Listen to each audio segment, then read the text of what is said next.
Well, there's a face I'm not used to seeing on the training grounds. Something wrong, Hubert? I have merely come to examine the equipment. I hear whispers that it is in quite the state. Further, my being here should come as no surprise. Her Majesty and I train in these grounds often.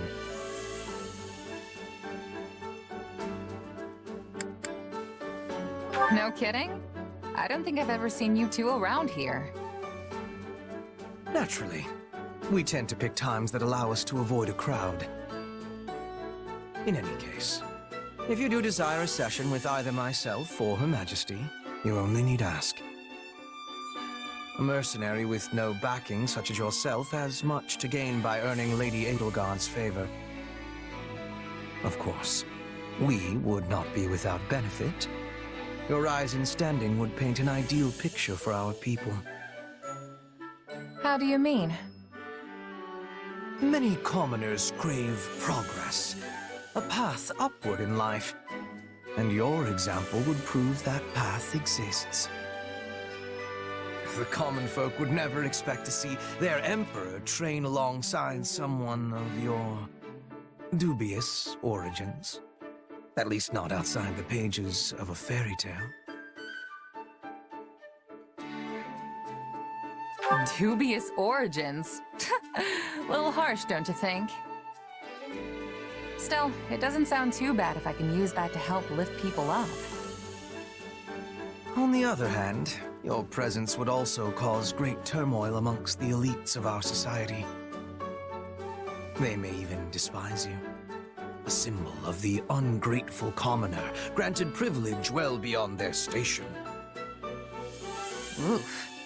But hey, Dorothea's a commoner too. Why don't they hate her? Dorothea is a famed former songstress, well esteemed in the upper echelons of society. Your situation is vastly different. Right. Well, no point worrying about it if it's gonna happen no matter what. Precisely. Things may yet change in the years ahead, but for now all we can do is live with it. So coddling the elites means the commoners end up oppressed, while hoisting commoners up only agitates the elites. Glad I'm not the one who has to rule the empire. This whole thing sounds like a total mess. A mess, indeed. In that case, you should just keep picking commoners like me for all the important jobs. Strength in numbers, right? The more of us there are, the less anyone will be able to complain. I believe your point to be a sound one, but putting it into action will only heighten our chance of failure. Try as you may to troll a river for jewels, you will most often find yourself hauling up mere pebbles instead. I get what you mean, I think. Accidentally picking the wrong person could really hurt the Emperor's reputation. And provide the perfect opening for nobles who want nothing more than for commoners to be kept in their place. An utter disgrace. Here we stand amidst the flames of war, yet some on our side only seek to drag their compatriots down. There is no rot as fetid as that which plagues our foul aristocracy. It would not surprise me if they breathed noxious fumes. I mean, it's not like they're literally poisonous. Are you so sure? Spend an hour in the same room with some of them and see if you don't feel the life being choked out of you. At any rate, it seems you must be the one to plow forward, for the time being. Come again? You are a mercenary captain, no? Surely there are worthy candidates for promotion among your subordinates. The situation would be far less volatile if any potential appointees came with your direct endorsement. Oh good, no pressure at all. And if the person I pick doesn't work out? Assuming they are not wholly indefensible, we would do our utmost to shield them from criticism. Though I suppose if worst came to worst, we would be forced to sever ties with them. And you. That's cold-blooded, Hubert. I'm not sure I'm up to the challenge, knowing what's at risk. Nobody is forcing you to pick someone. If you think it impossible, I will not try to convince you otherwise. Right. Got it. I guess in the meantime, I'll let you know if I think of anyone who might be able to handle the job. And oh, let's keep the whole severing ties thing to the real worst-case scenario, okay? You might look the calm and logical type, but I know your emotions can get the better of you sometimes. A keener insight than I expected. Perhaps you truly are the right person for this task. Quite the eye you have on you. Thanks. My vision's not too bad, I guess. Now, if you could only pair it with some intellect, we would have a true wonder on our hands.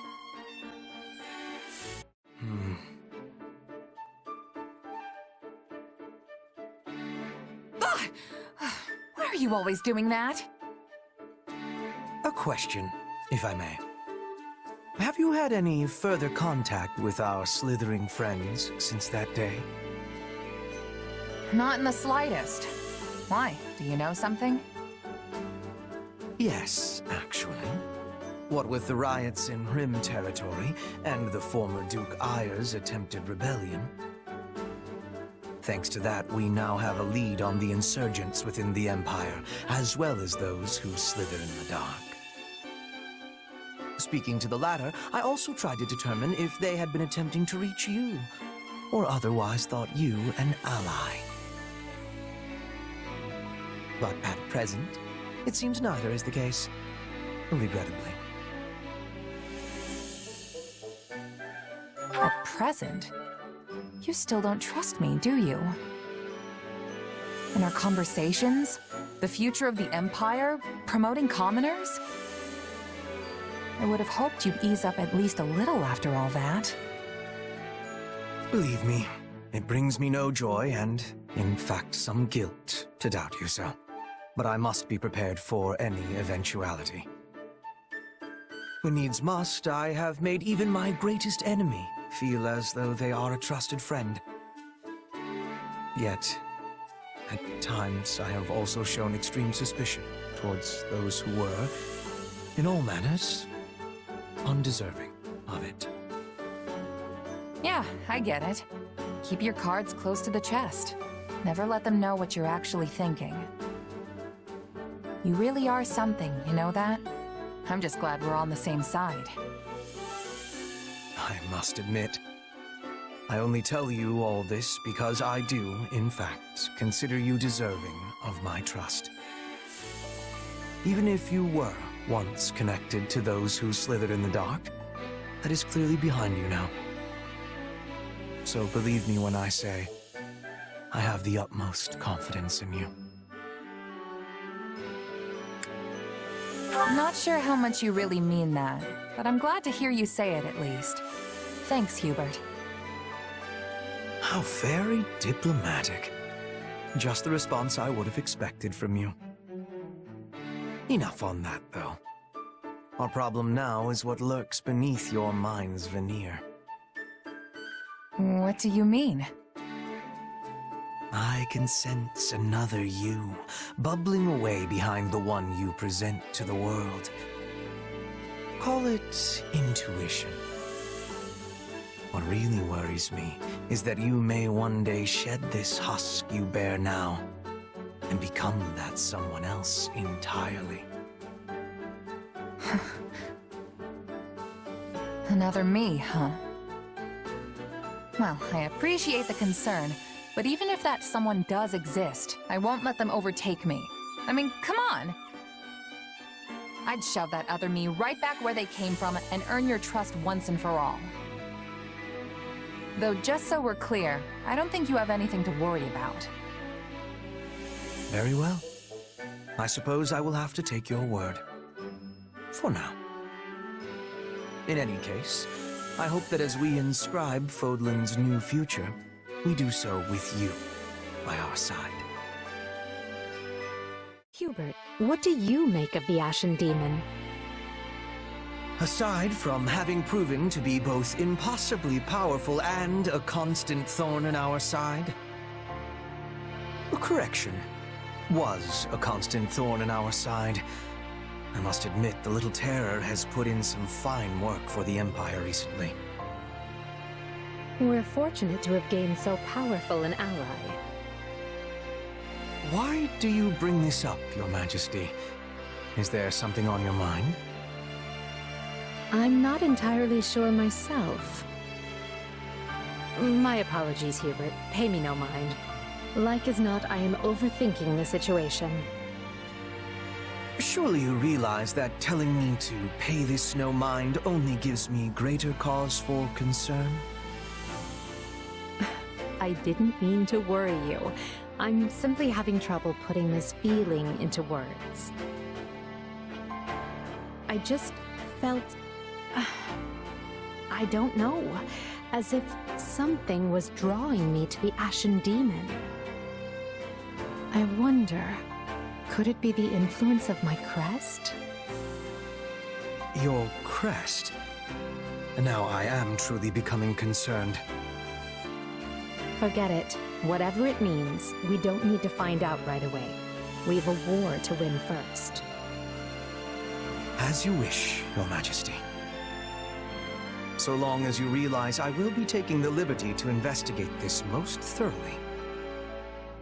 I thought you might say as much. Do as you must. Honestly, Hubert, you never change, do you? When I emerged from beneath the palace all those years ago, you acted as though nothing had happened. Do not worry, you said. I took the liberty to investigate while you were indisposed. For the record, my blood was boiling. However, as there were others present, I kept still my tongue. I could not risk showing my anger, lest they find a way to turn it against you. My role to play is the cold, crafty, unreadable servant. I am happy with the casting, so let us leave it at that. I'm certain you are. But just once I'd like to see our roles reversed. Your Majesty, you cannot possibly be serious. Not in the slightest. I'm well aware I am not cut out for the kind of work you do. Nonsense. There is nothing beyond your capability. That said, I prefer you best when you are the one in charge. Command me as you see fit. No matter how daunting or impossible the task may be, I will come through every time without fail. Thank you, Hubert. It's good to know that I can always rely on you. So when it comes to President, that is the situation. Yes, I see. Burning the midnight oil, are we? Such zeal. Ah, Hubert! What are you doing here at this hour? Up to your usual intrigues behind Edelgard's back? I would thank you not to make such blind and rude assumptions when you lack any basis for them. Well, yes. I suppose I was making assumptions. You have my apologies. Not at all. I am, in truth, up to my usual intrigues, so your amends are quite unnecessary. Oh, all right then. Hold a moment. You were? In any event, what are you reading with such vigorous intent? Listen to me, Hubert. A book of past judicial precedent, is it? Ah, and specifically concerning the prosecution of nobles. Yes. I have a mind to settle matters with my father.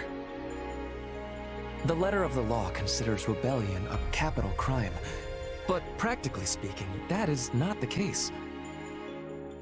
Members of the nobility are especially likely to be granted clemency, and all the more so in recent years. Yes, they expiate their guilt by surrendering peerage, providing assets and information, and leaning on the strength of their past meritorious deeds. In short, the nobility make full use of every excuse available to hold tight to their miserable lives.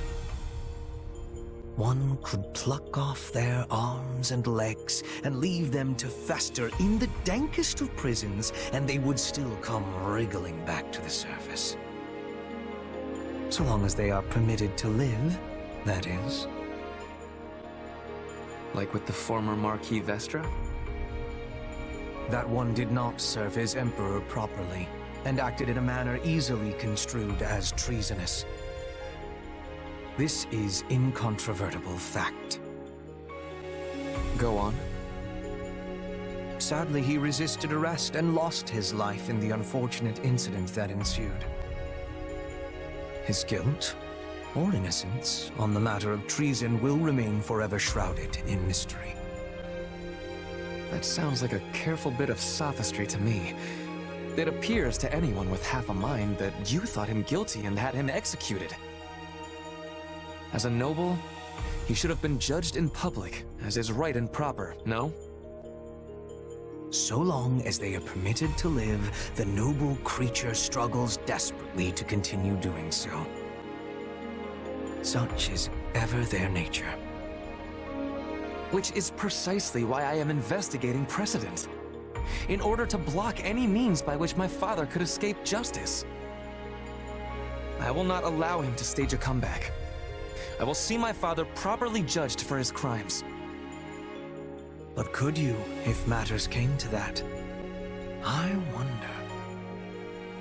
It is not a question of can or cannot. The man will be dealt with, and by my hand. I could never forgive myself otherwise. Not as the inheritor of the title of Duke Eyre, nor as the one to succeed him as Prime Minister. It is for Her Majesty to decide such things. However, if it proves to be in Her Majesty's interest, I suspect this resolve of yours will be most welcome.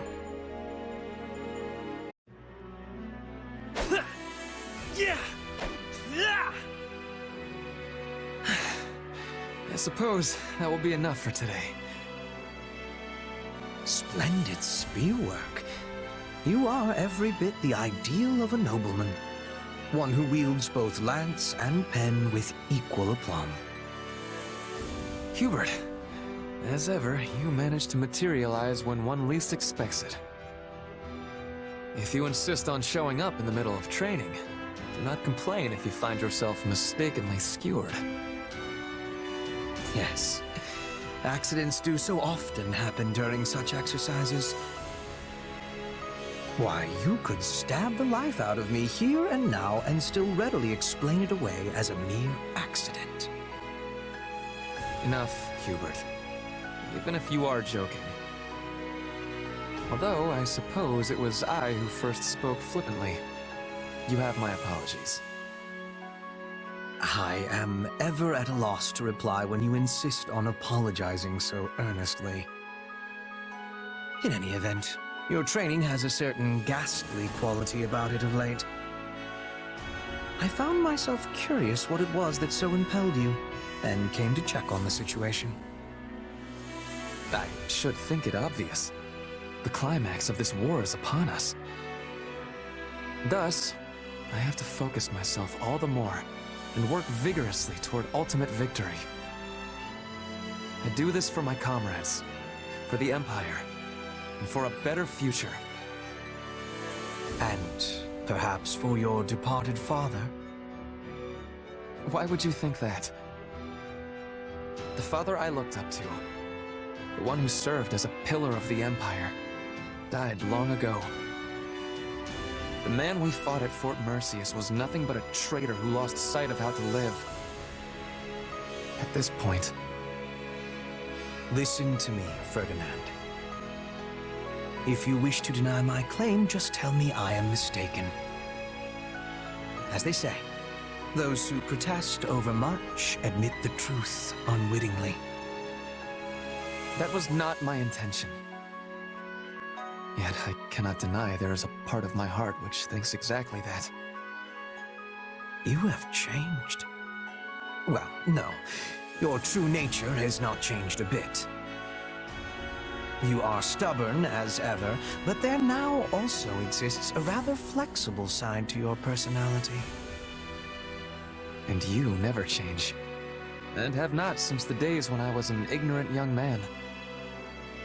Since that time, you have proceeded unerringly along this road at Edelgard's right hand. But now I'll walk that same path. And it is the two of you who stand at the vanguard. If you have something to say, dispense with the flattery and speak plainly. Fine. I mean to join you both at the forefront, so our Emperor will have loyalty at both her right and left. We shall be Hubert and Ferdinand, the twin jewels of the Empire. The twin jewels of the Empire?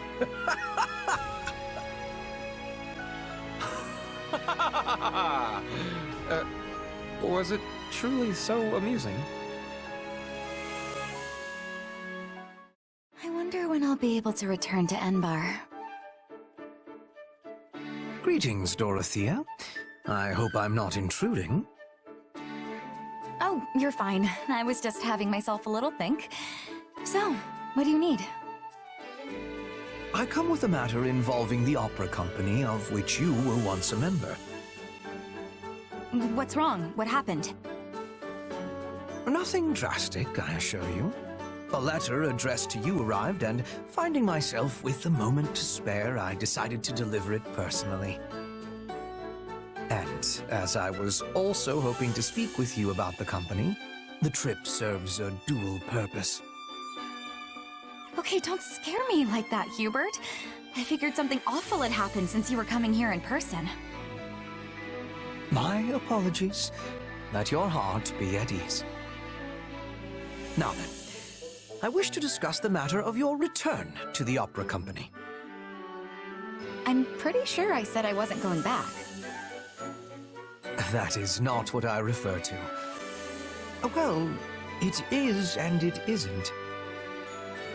You have no love of violence, and in fact care little enough for it that the mere sight of someone in pain nearly rends your poor heart in two. Further, I am aware that you received numerous invitations to return to the company. Despite that, you continue to remain here on the front lines of the war. I find this choice curious. Okay, that's a fair point. I honestly have given some thought about returning to the company. Touring across the land with them and using music to heal weary hearts sounds wonderful. And if I did make that choice, it would be a different way to help Edelgard and everyone else. You agree, right? Indeed. I should think it terribly useful work.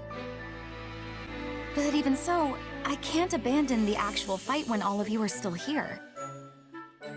The thought of being safe and sound while my friends risk their lives isn't something I'm comfortable with. Does that make sense? It does. And I even share your feelings to a degree. However, we could always summon your opera company to the front so that you could use your diva talents to motivate our troops. Surely you have considered this possibility? You really see through everything, Hubie. It's vexing. But fine, there's another reason. I want to support 80 as a commoner. If I were here in the position of an opera diva, I wouldn't be treated like one anymore. I want to be here fighting as a representative of the peasant class.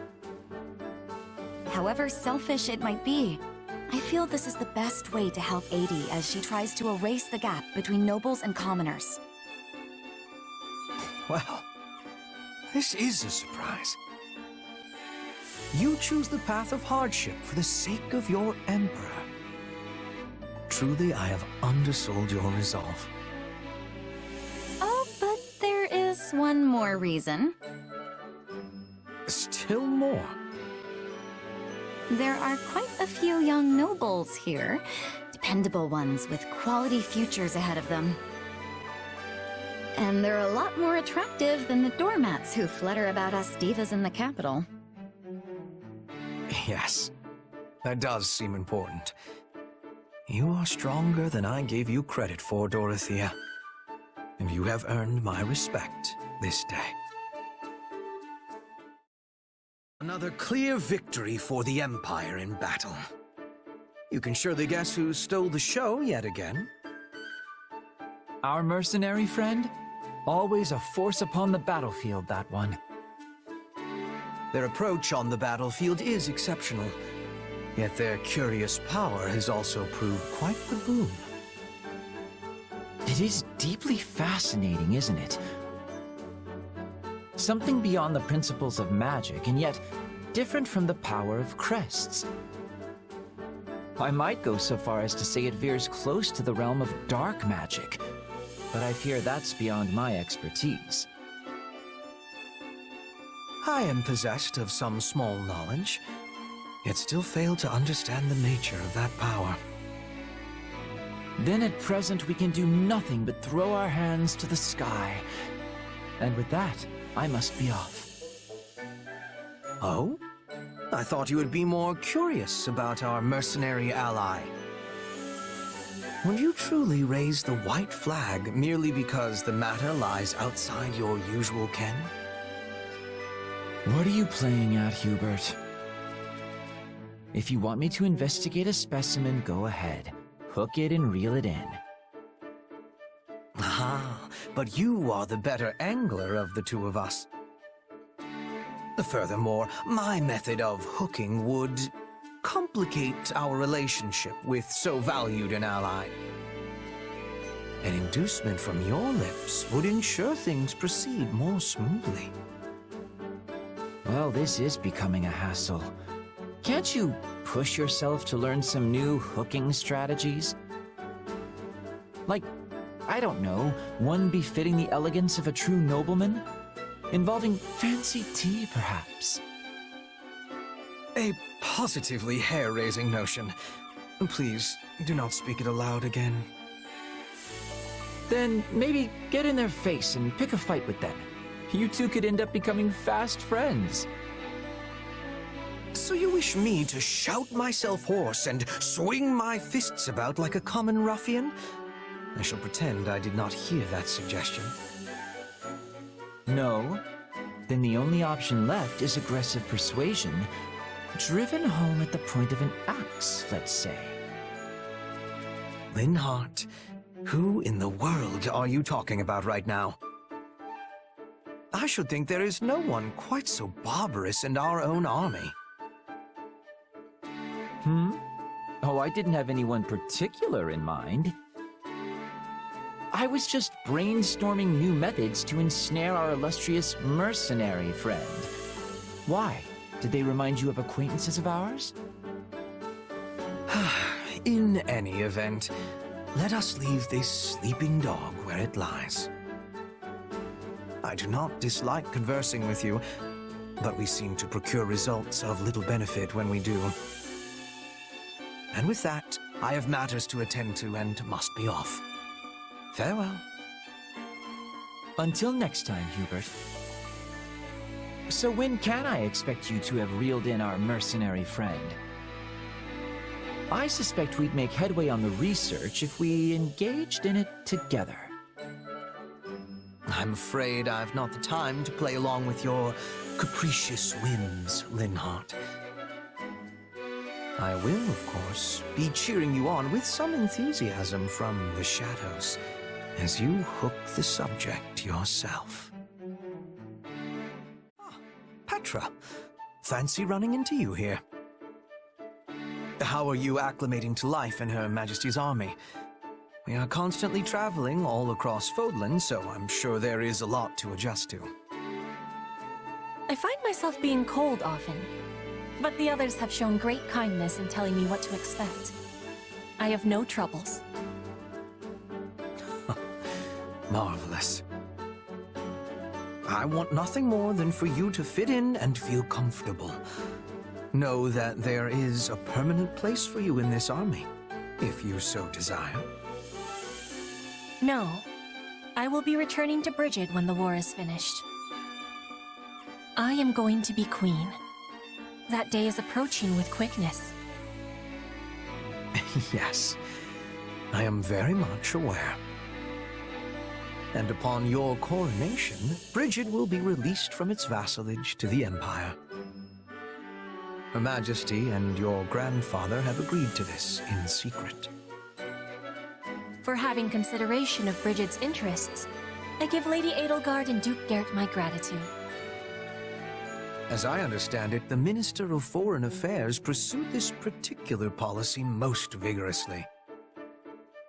He has met with far more success, now that Lord Arundel is no longer around to impede him. I might even go so far as to say the Duke looks like a new man. A new man?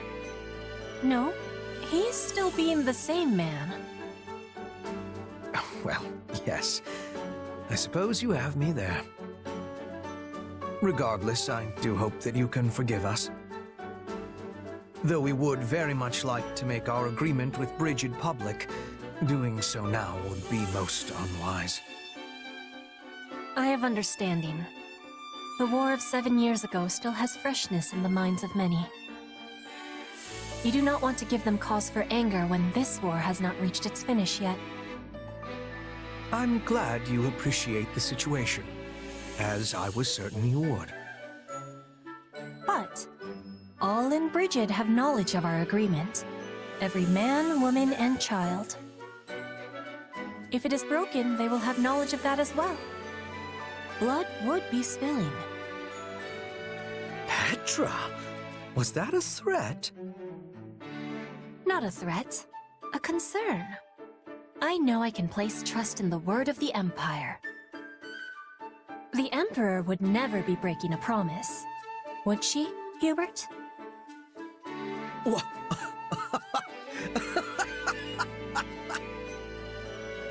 I beg your pardon, Queen Petra.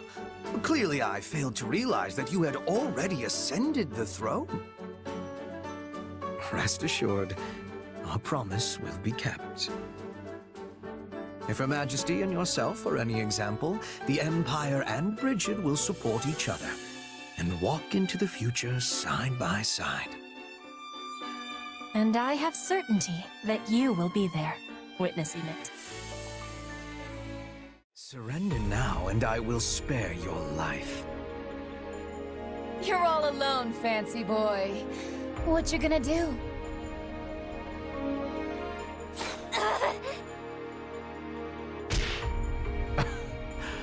Oh, you are positively brutal. She seemed to be reaching for a weapon. It is better to have safety than sorrow. Also, she would not have told you any information of usefulness. You have knowledge of this. As she is now nothing more than a corpse, I cannot be certain of anything. However, I must admit she appeared to be going for her blade. You have my gratitude. There is no need for thanks. I have awareness that you could have been dealing with that assassin yourself. Perhaps. Still, I must say I have never hidden atop a tree just in case I needed to put an arrow into someone's back. I must try it sometime. I imagine such tactics are part and parcel for a woman of Brigid, though I am a touch surprised a queen would resort to them. Why does it give you surprise? It is the tactic of most cleverness. You can attack with safety and with clear shots at the enemy's vitals. Or are you thinking that a queen should not be like her people? Oh no, not in the slightest. In fact, I can think of no wiser strategy than for a queen to position herself somewhere safe. Fodlan's history is littered with foolish rulers who have gleefully ridden off to their own deaths. All in the name of the ludicrous, contemptible concept they call chivalry. Chivalry. Ah, yes, that is the code for the knights. There are no knights of Brigid. We have agreement that they are without sense. But in Fodlan, I have been reading many books about chivalry. It is a code without point, yet it is followed by many. I do not have understanding of the reasoning. Well, knightly deeds make for good tales, and tales have a way of stretching very easily. Over time, it is likely that people let go of the fact while happily embracing the fiction. Perhaps Fodlan once enjoyed an era of peace just long enough for that fantasy to take root. Interesting. It is peace we are wishing for, but also peace that is making us weak. I am not wanting my land of home to be weak, but I am wanting it to have peace. The meaning of this is that chivalry may be coming to Brigid one day. Despite my grumbling, it is not a system completely without use. For example, it serves well enough for keeping otherwise unruly warriors under control. Still, one advantage cannot make up for a host of failings. At the end of the day, it is a poor belief system at best. I will be keeping your words in my mind, as I attempt to create an era of peace. Yes, be gone with the tired old ways and usher in a new age for all. That is what we are fighting for. Lord Hubert, we've located what appears to be an enemy scouting party in the forest near our base. This is certainly a matter of concern. We will need to make immediate preparations to... But the one who located them was... Caspar. Ah, I see. Then what of our casualties? Also, did we manage to capture any of the enemy? We've 3 lightly wounded, including Caspar. And I fear none were taken alive. I suppose such things are wont to occur when charging headlong into the fray. Hey, Hubert! Did you hear how I cleared out a few enemy spies? I did indeed. And on top of getting several people injured, you failed to capture any of said spies. Had you first called for reinforcements before leaping into action, that could have been avoided. And what if they'd gotten away while we waited? Also, didn't you say it was fine when my old man did the same thing before? Reinforcements would be nothing but a hindrance to Count Burgley's. If he could not handle something himself, additional soldiers would do nothing more. Besides, he would not have suffered even the slightest injury in the process. Hey, I'm barely scratched! Ah, forget it. I'll win your respect next time for sure. Why do you ever insist on hurling yourself into danger at every opportunity? Clearly, some of the reason lies in your desire for military accolades, and yet... Let us take this most recent incident, for example. Had you summoned reinforcements, you would likely have received more plaudits for it. The capture of an enemy spy would have been a nice feather in your cap, as would coming home with fewer injured comrades.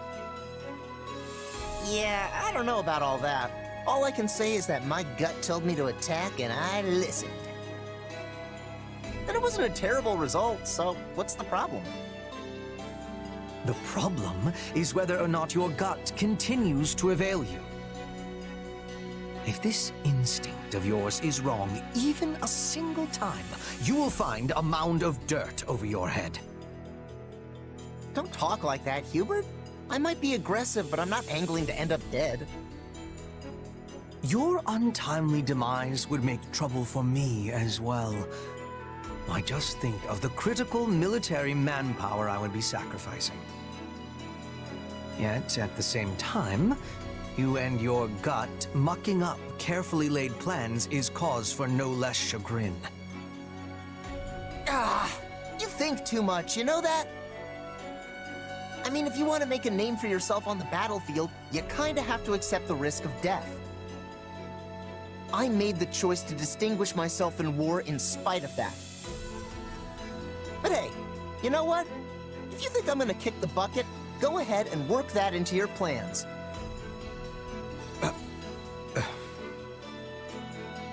Look, I know I'm your critical military manpower or whatever it was you said, but sometimes you've gotta win whether you have that manpower or not. Like I said, I'm not aiming to get myself killed, but I also know there are no guarantees in battle. Anyway, I figure that's gotta be the best way to make sure I don't end up being a burden for you. Oh, it's time for training. Gotta run, Hubert. Placing your fate into my hands, are you? They say it is a fine line that separates the saint from the buffoon. How right they are.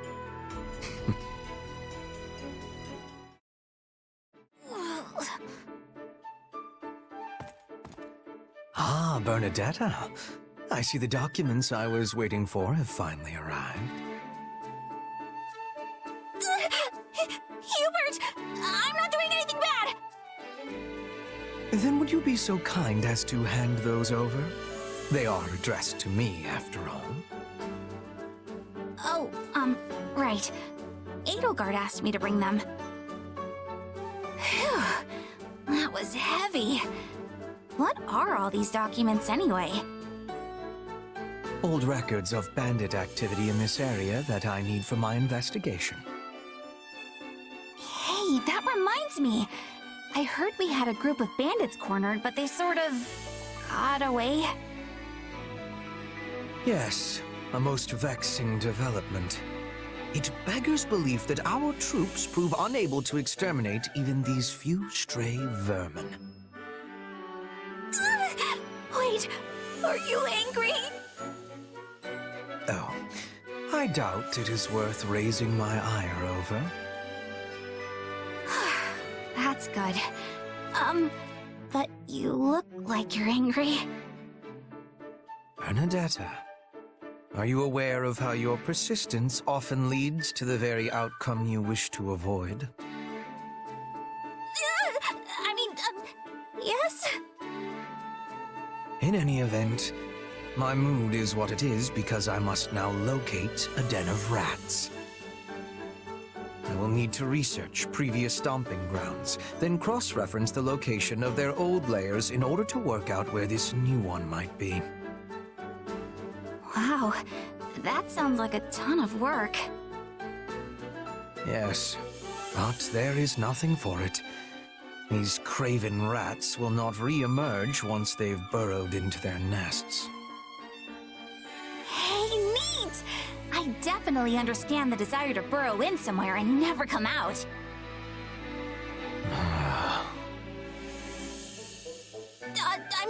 But when there are festivals and stuff, they might slip up and leave? Maybe? Possibly?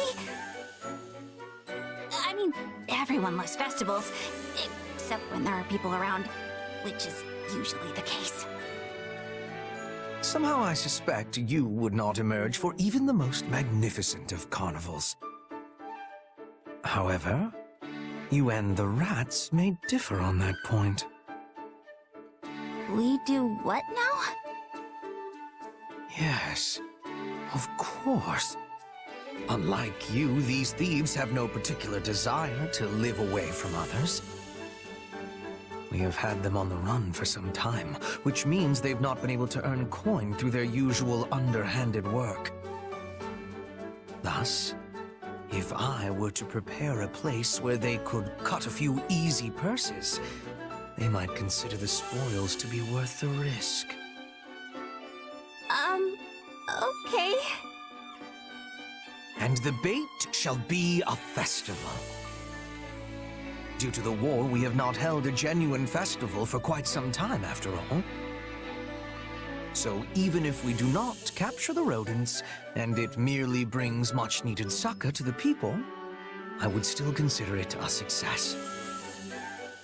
Well done, Bernadetta. You have come up with a splendid idea that eluded even myself. Why are you complimenting me out of nowhere? Are you plotting against me? Not particularly, no. Although I am thinking I will require your assistance in this matter from now on. No! Someone free poor Bernie from this torment!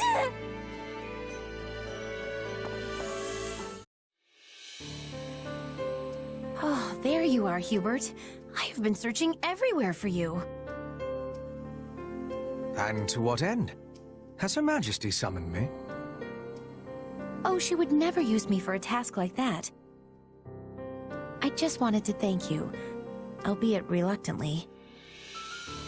I do not recall having done anything that would merit such a sincere display of gratitude. Well, you probably just saw it as part of your normal administrative duties. You fixed quite a big mistake in my last report before Her Majesty had the chance to look at it. I woke up in a panic when I realized what I had done. Imagine how mortified I was to see you'd already corrected everything. Ah, yes. I may have done something of the sort. As Her Majesty's loyal servant, it is my duty to pare down the number of unnecessary matters which wander across her desk. I must say, I was surprised to see you make such a foolish and obvious error. Have you truly grown so lax, even as you style yourself the greatest of our Emperor's retainers? I'm aware of the mistake I made, but I would never dream of calling myself something like that. Well, perhaps I said it once or twice in the heat of the moment, but I never actually meant it. If anyone is Her Majesty's best retainer, it's you. And without House Vestra's say-so, I could never become one of her servants.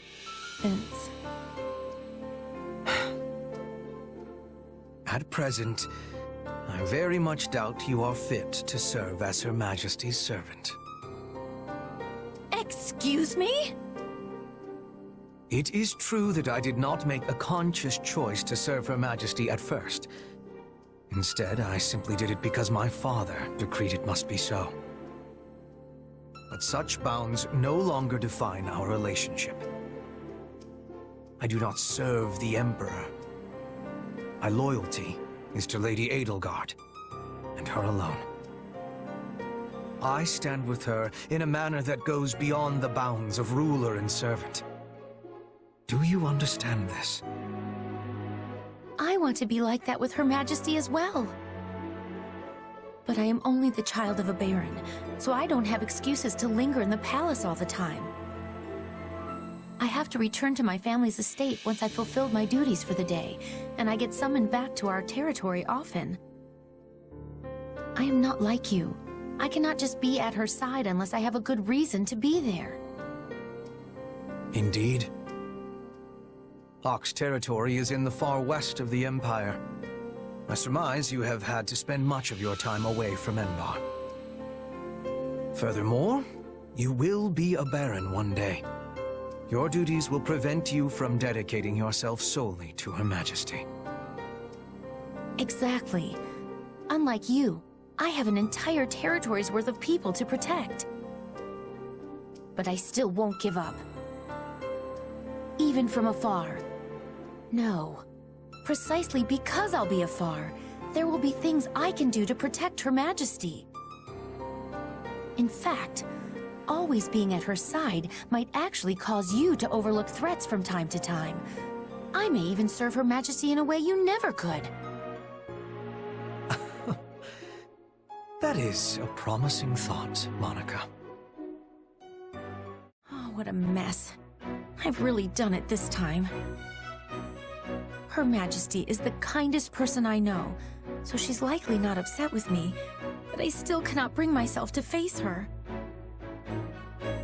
Hello, Monica. What brings you to this particular wall for conversation?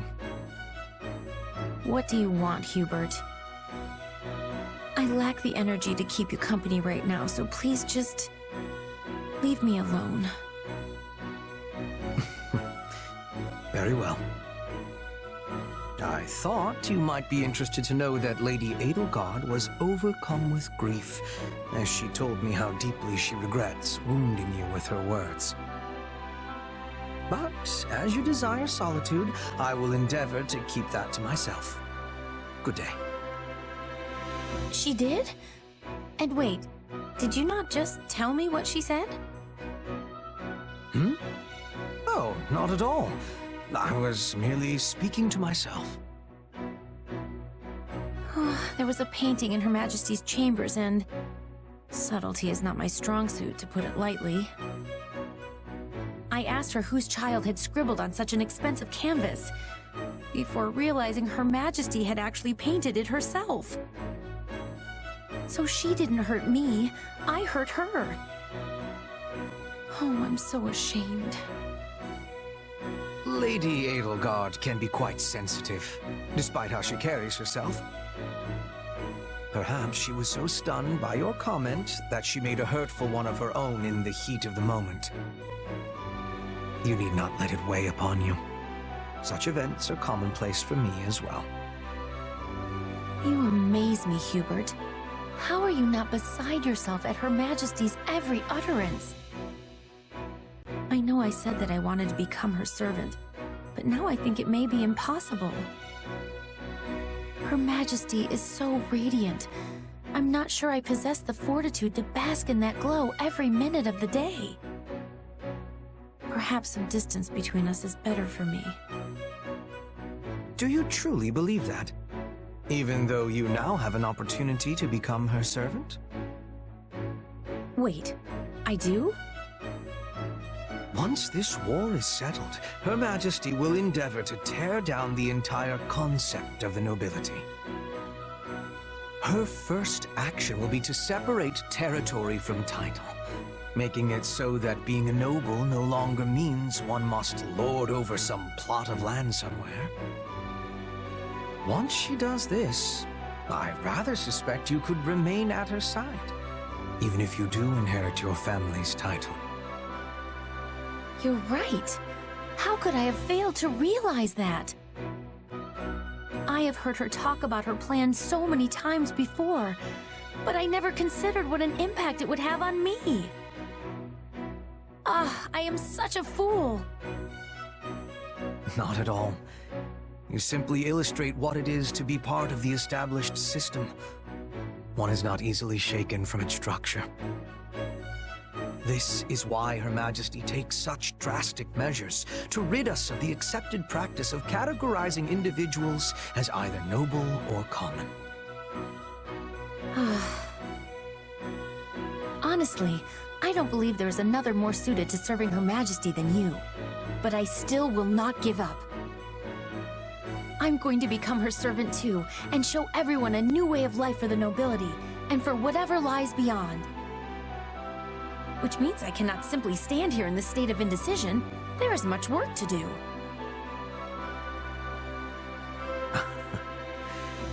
I suspected she might be stopped in her tracks for but a moment. And indeed, she has gone and left me in the dust. Well, I cannot permit myself to be left behind in such a fashion. I must keep making progress of my own. It's sad how we have so few research materials here at the base. And in addition... What luck that we might encounter each other at this late hour, Lysithea. Don't scare me like that, Hubert! You're terrifying enough under normal circumstances, let alone when you're creeping about like a spider. I should hardly think myself any more frightening than the disembodied spirit people have reported seeing night after night. A spirit? So the spirit was sighted around here then? Nearby? Oh yes, quite near to this training center. It is a positively frightful tale. Just remembered a thing. Important thing. Biggest. I gotta go. Good night. Don't follow me. Positively frightful, I say. Them calling my light a disembodied spirit. Wouldn't you agree? Oh dear. She left before I could finish.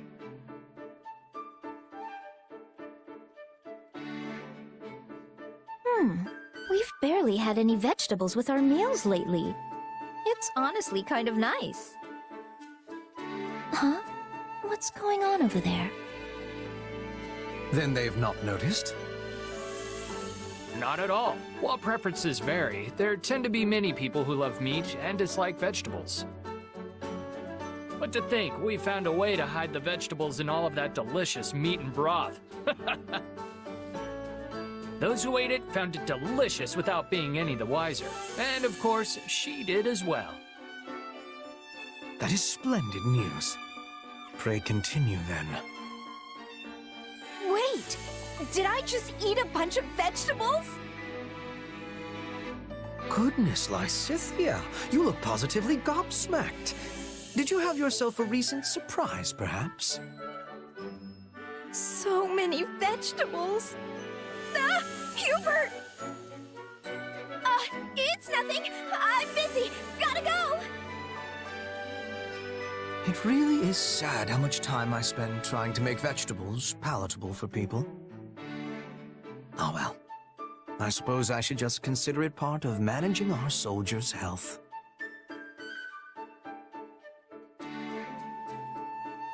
Lysithea, you seem to be in high spirits. I certainly am. Edelgard told me that I was gonna get some delicious sweets today. Wait, why am I even talking to you about this? You might find yourself without any sweets whatsoever if you continue to treat me so cruelly. After all, I am the one tasked by Her Majesty with the honor of giving them to you. Then why didn't you open with that, Hubert? Hand them over. First, permit me to brew a suitable tea to accompany them. Huh? The Empire sweets truly are a delight. Might I interest you in a cup of coffee? It cuts through the sweetness of the treats perfectly. No, I'm good. Honestly, I don't understand how you can drink that all the time. It's so bitter. Well, I suppose one with a youthful tongue would not care for it.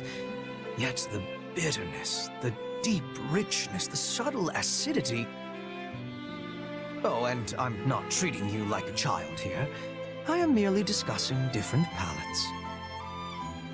I'm not a child, and neither is my tongue. Now give me some of that coffee.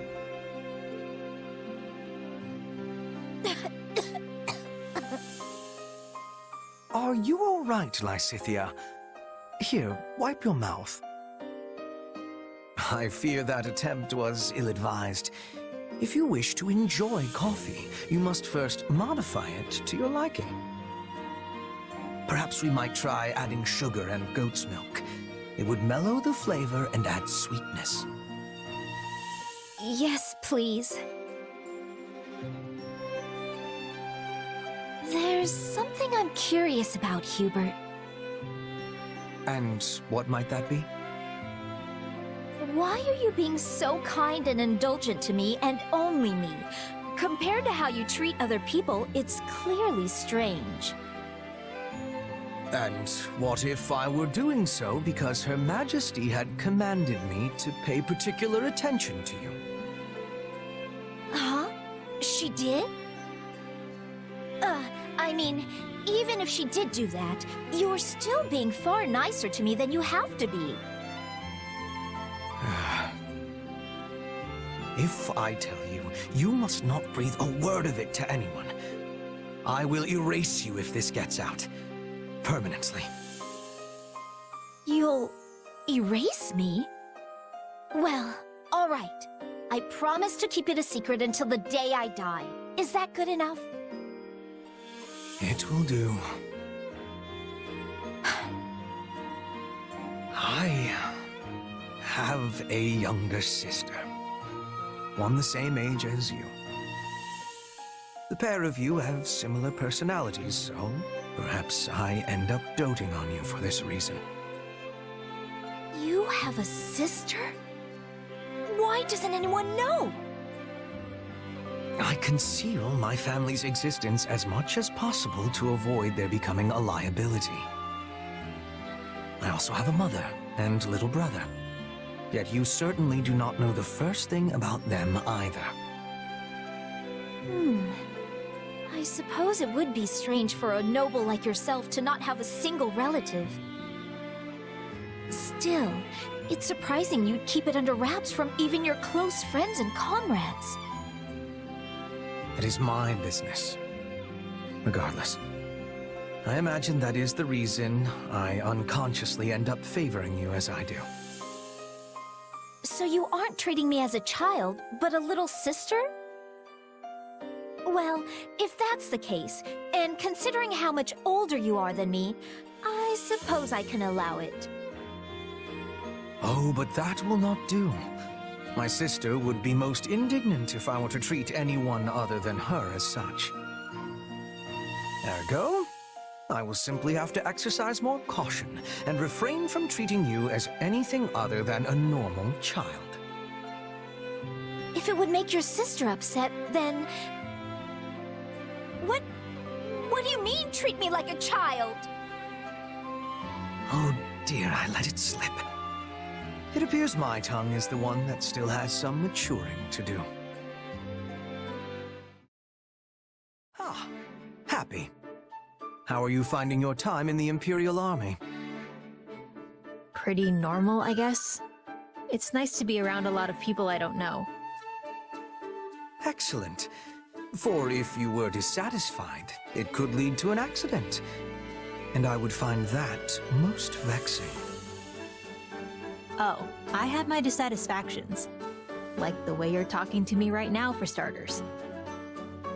But if I sighed over every little thing that bothered me, I'd be dead before I took another breath. Yes, quite true. By the by, have you considered my proposition? Though I am loath to discuss it, I am a firm believer in using every resource to its utmost. I don't know. It feels pretty unethical, even if it is technically something we can do. And did you spare a single thought for how I might feel being used like that? I actually made the proposal based on my estimation of your feelings. I imagine you would enjoy sighing for a greater cause, seeing as you are never able to unleash them freely. And why exactly would I want to sigh, huh? As I am not you, I have no answer to that question. I simply thought it might be unpleasant. Being the only one prohibited from performing an action others do as a matter of course, that is. Right. Well, no, it isn't. And if you're really approaching this thing without considering my feelings, you're so far off the mark I don't know what to tell you. My, I just thought the woman would enjoy breathing a literal sigh of relief. And to do so in a way where our forces make use of the monster she summons, where is the harm? Alas, I suspect I am in for another mocking at the hands of Her Majesty for how often people mistake me for a heartless cad. The Bert? Again? Ugh. Happy. Now that you are calmer, I thought perhaps we might share some tea and treats. But if you're not interested, I am content to deal with them myself. You really want me to buy into this plan of yours, huh? I told you, the answer's no. Now stay away from me. I assure you, I have no such ulterior motive here. Liar. Yes. Well, I can see any further conversation will be fruitless. In that case, I bid you good day. Had I known this would all be for me, I would have made coffee instead of tea. Huh? What's coffee? It does not concern you. Pray forgive my intrusion. Yeesh. Just being near that guy makes me want to sigh. That will be all. Speak to the individual in charge for further details. Are we really still doing this? I told you, I'm not mad anymore.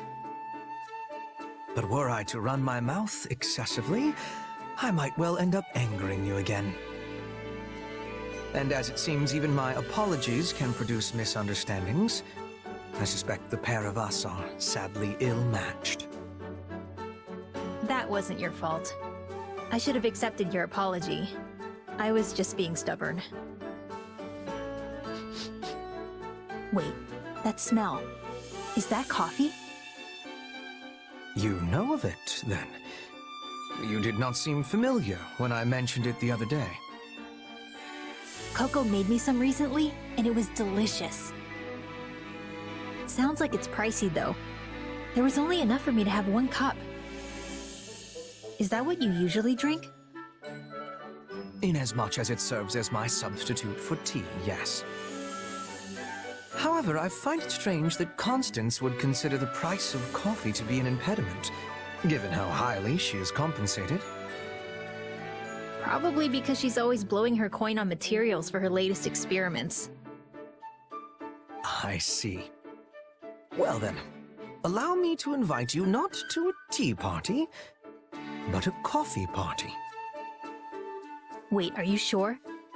Because I'm in if you're buying. This is so good! I just can't get enough of that bitterness. Yes, coffee has a full-bodied richness which cannot be enjoyed in any other beverage, to say nothing of the wondrous aroma.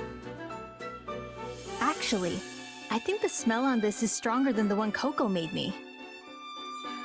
As with tea, there are many ways to brew coffee. A noteworthy feature of the beverage is that the final product can vary greatly depending on the degree to which the beans have been roasted. Sorry, beans? This has beans in it? Come to think of it, Coco did mention something about how she had to massacre some beans to make hers.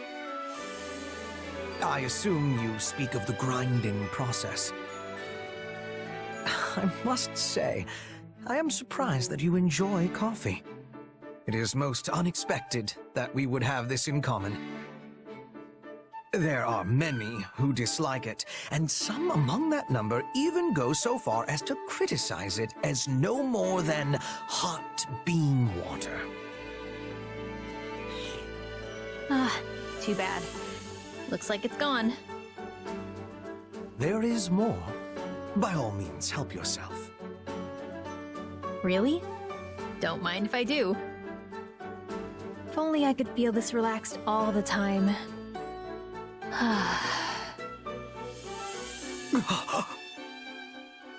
Uh-oh. How foolish of me. To think that I, of all people, did not anticipate such an outcome. Though it is certainly better than a sigh of displeasure. Regardless, I believe we have some monsters to dispatch. I called them, so I should deal with them. Consider it a bit of light exercise after all that coffee. Ah! Monsters! Monsters everywhere! I shall take it upon myself later to mislead them as to the cause of this sudden attack. Thanks, Bert. Now let's get to it.